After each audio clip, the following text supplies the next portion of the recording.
The Fir Tree.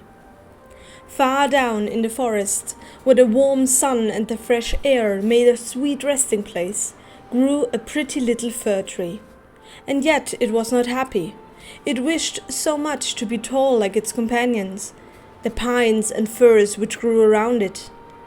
The sun shone, and the soft air fluttered its leaves, and the little peasant children passed by, prattling merrily, but the fir tree heeded them not. Sometimes the children would bring a large basket of raspberries or strawberries, wreathed on a straw, and seat themselves near the fir tree and say, "Is it not a pretty little tree?" which made it feel more unhappy than before. And yet, all this while the tree grew a notch or joint taller every year. For by the number of joints in the stem of a fir tree, we can discover its age. Still, as it grew, it complained, "Oh, how I wish I were as tall as the other trees. Then I would spread out my branches on every side, and my top would open. I should have the birds building their nests in my boughs, and when the wind blew, I should bow with stately dignity like my tall companions."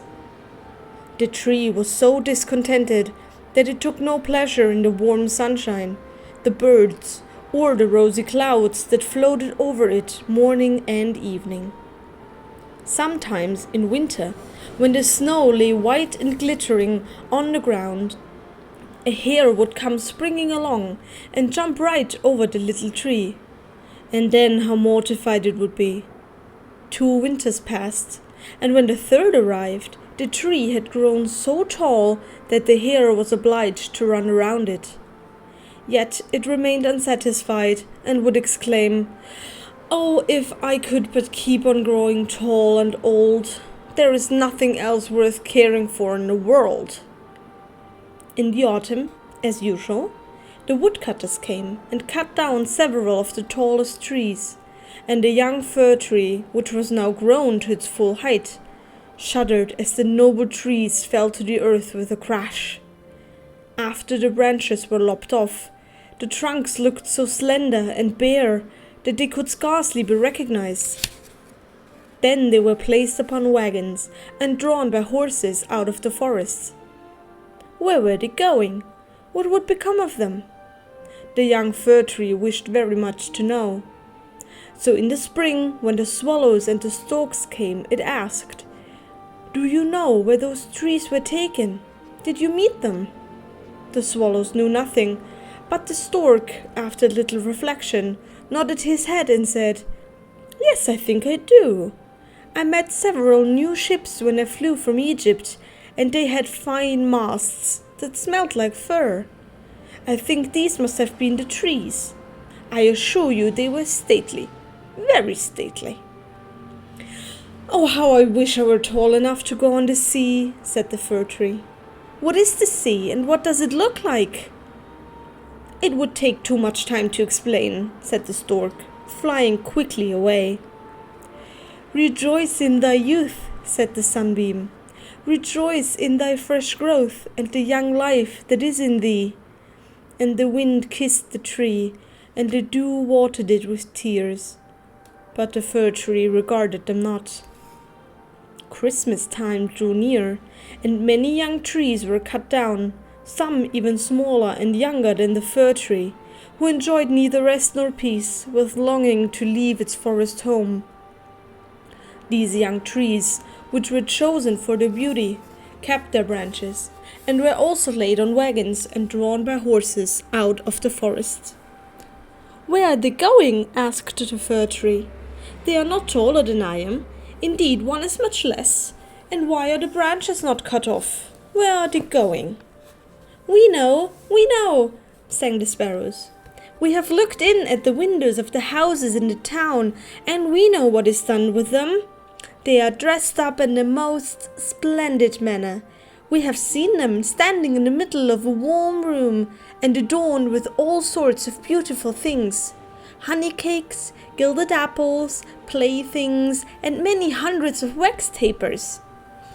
"And then?" asked the fir tree, trembling through all its branches.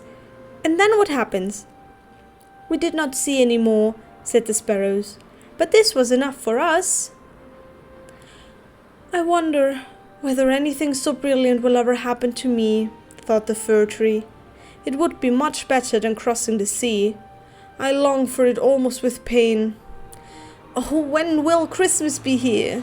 I am now as tall and well grown as those which were taken away last year. Oh, that I were now laid on the wagon, or standing in a warm room, with all that brightness and splendor round me. Something better and more beautiful is to come after, or the trees would not be so decked out. Yes, what follows will be grander and more splendid. What can it be? I am weary with longing. I scarcely know how I feel. Rejoice with us, said the air and the sunlight. Enjoy thine own bright life in the fresh air. But the tree would not rejoice, though it grew taller every day. And, winter and summer, its dark green foliage might be seen in the forest, while passers-by would say, "What a beautiful tree." A short time before Christmas, the discontented fir tree was the first to fall. As the axe cut through the stem and divided the pith, the tree fell with a groan to the earth, conscious of pain and faintness, and forgetting all its anticipation of happiness, in sorrow at leaving its home in the forest. It knew that it should never again see its dear old companions, the trees, nor the little bushes and many-colored flowers that had grown by its side, perhaps not even the birds. Neither was the journey at all pleasant. The tree first recovered itself while being unpacked in the courtyard of a house, with several other trees, and it heard a man say, "We only want one, and this is the prettiest." Then came 2 servants in grand livery, and they carried the fir tree into a larger and beautiful apartment. On the walls hung pictures, and near the great stove stood great china vases with lions on the lids. There were rocking chairs, silken sofas, large tables, covered with pictures, books and playthings worth a great deal of money. At least, the children said so. Then the fir tree was placed in a large tub full of sand. But green baize hung all around it, so that no one could see it was a tub, and it stood on a very handsome carpet. How the fir tree trembled! What was going to happen to him now? Some young ladies came, and the servants helped them to adorn the tree.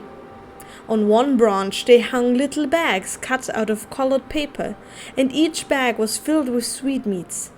From other branches hung gilded apples and walnuts, as if they had grown there, and above and all round were hundreds of red, blue, and white tapers, which were fastened on the branches. Dolls, exactly like real babies, were placed under the green leaves. The tree had never seen such things before, and at the very top was fastened a glittering star, made of tinsel. Oh, it was very beautiful. "This evening," they all exclaimed, "how bright it will be!" "Oh, that the evening were come," thought the tree, "and the tapers lighted, then I shall know what else is going to happen. Will the trees of the forest come to see me? I wonder if the sparrows will peep in at the windows as they fly. Shall I grow faster here, and keep on all these ornaments summer and winter?" But guessing was of very little use. It made his bark ache, and this pain is as bad for a slender fir tree as headache is for us. At last the tapers were lighted, and then what a glistening blaze of light the tree presented! It trembled so with joy in all its branches that one of the candles fell among the green leaves and burned some of them. "Help! Help!" exclaimed the young ladies, but there was no danger, for they quickly extinguished the fire. After this, the tree tried not to tremble at all, though the fire frightened him. He was so anxious not to hurt any of the beautiful ornaments, even while their brilliancy dazzled him. And now the folding doors were thrown open, and a troop of children rushed in as if they intended to upset the tree. They were followed more silently by their elders. For a moment the little ones stood silent with astonishment, and then they shouted for joy. till the room rang and they danced merrily round the tree, while one present after another was taken from it. "What are they doing? What will happen next?" thought the fir. At last the candles burned down to the branches and were put out. Then the children received permission to plunder the tree. Oh, how they rushed upon it, till the branches cracked, and had it not been fastened with a glistening star to the ceiling, it must have been thrown down. The children then danced about with their pretty toys, and no one noticed the tree, except the children's maid, who came and peeped among the branches to see if an apple or a fig had been forgotten. "A story! A story!" cried the children, pulling a little fat man towards the tree. "Now we shall be in a green shade," said the man, as he seated himself under it, "and the tree will have the pleasure of hearing also, but I shall only relate one story. What shall it be? Ivide Avide, or Humpty Dumpty who fell downstairs, but soon got up again, and at last married a princess?" "Ivide Avide," cried some. "Humpty Dumpty," cried others, and there was a fine shouting and crying out. But the fir tree remained quite still and thought to himself, "Shall I have anything to do with all this?" But he had already amused them as much as they wished.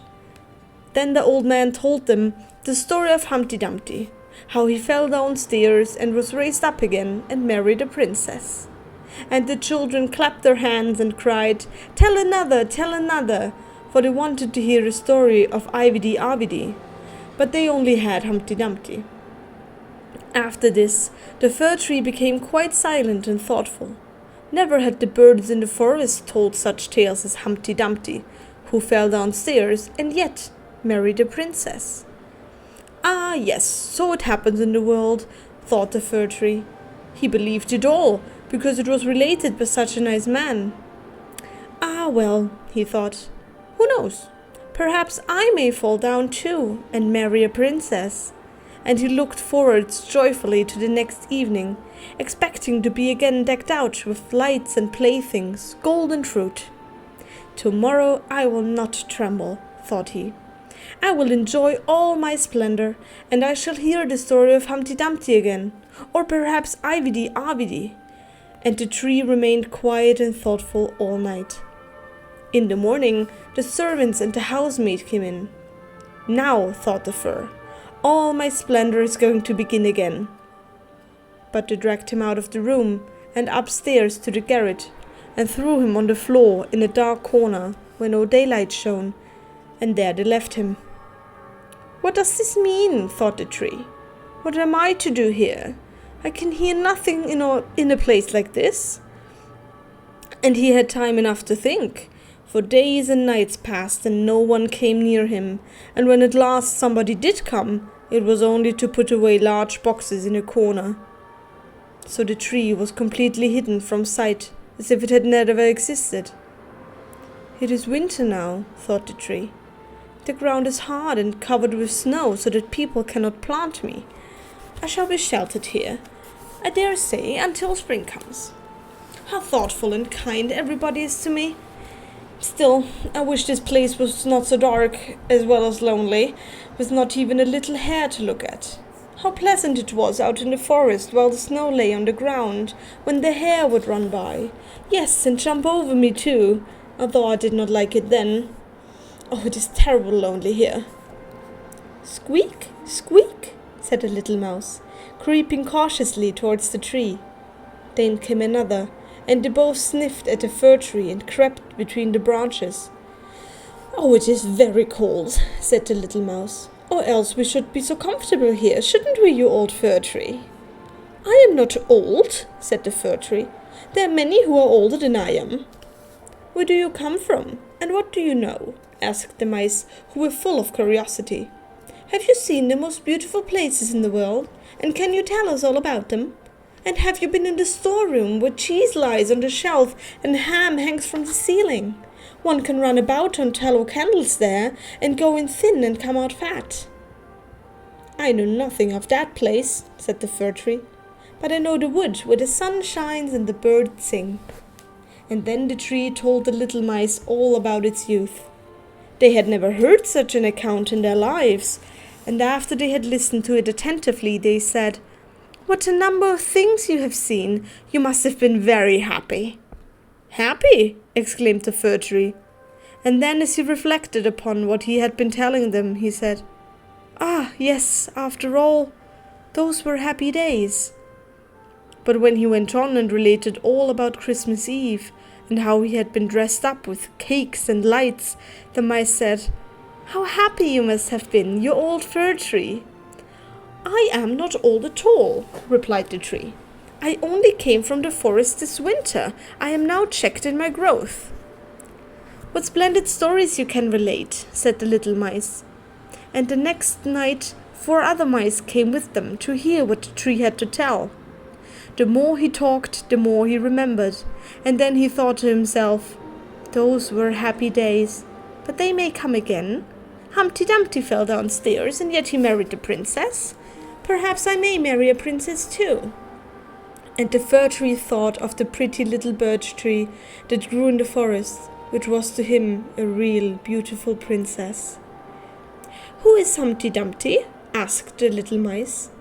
And then the tree related the whole story. He could remember every single word, and the little mice were so delighted with it that they were ready to jump to the top of the tree. The next night, a great many more mice made their appearance, and on Sunday 2 rats came with them. But they said it was not a pretty story at all, and the little mice were very sorry, for it made them also think less of it. "Do you know only one story?" asked the rats. "Only one," replied the Fir Tree. "I heard it on the happiest evening of my life, but I did not know I was so happy at the time." "We think it's a very miserable story," said the rats. "Don't you know any story about bacon or tallow in the storeroom?" "No," replied the tree. "Many thanks to you then," replied the rats, and they marched off. The little mice also kept away after this, and the tree sighed and said, "It was very pleasant when the merry little mice sat round me and listened while I talked. Now that it is all past too. However, I shall consider myself happy when someone comes to take me out of this place." But would this ever happen? Yes. One morning people came to clear out the garret. The boxes were packed away, and the tree was pulled out of the corner and thrown roughly on the garret floor. Then the servant dragged it out upon the staircase where the daylight shone. "Now life is beginning again," said the tree, rejoicing in the sunshine and fresh air. Then it was carried downstairs and taken into the courtyard so quickly that it forgot to think of itself and could only look about. There was so much to be seen. The court was close to a garden where everything looked blooming. Fresh and fragrant roses hung over the little palings. The linden trees were in blossom, while the swallows flew here and there, crying, "Tweet, tweet, tweet, my mate is coming." But it was not the Fir Tree they meant. "Now I shall live," cried the tree, joyfully spreading out its branches. But alas, they were all withered and yellow, and it lay in a corner amongst weeds and nettles. The star of gold paper still stuck on the top of the tree and glittered in the sunshine. In the same courtyard, 2 of the merry children were playing who had danced round the tree at Christmas and had been so happy. The youngest saw the gilded star and ran and pulled it off the tree. "Look what is sticking to the ugly old Fir Tree," said the child, treading on the branches till they crackled under his boots. And the tree saw all the fresh, bright flowers in the garden, and then looked at itself and wished it had remained in the dark corner of the garret. It thought of its fresh youth in the forest, of the merry Christmas evening, and of the little mice who had listened to the story of Humpty Dumpty. "Past, past," said the old tree. "Oh, had I but enjoyed myself while I could have done so. But now it is too late." Then a lad came and chopped the tree into small pieces, till a large bundle lay in a heap on the ground. The pieces were placed in the fire, under a copper, and they quickly blazed up brightly, while the tree sighed so deeply that each sigh was like a pistol shot. Then the children, who were at play, came and seated themselves in front of the fire, and looked at it and cried, "Pop, pop." But at each pop, which was a deep sigh, the tree was thinking of a summer day in the forest, and of Christmas evening, and of Humpty Dumpty, the only story it had ever heard, or knew how to relate, till at last it was consumed. The boys still played in the garden, and the youngest wore the golden star on his breast, with which the tree had been adorned during the happiest evening of its existence. Now all was past, the tree's life was past, and the story also, for all stories must come to an end at last.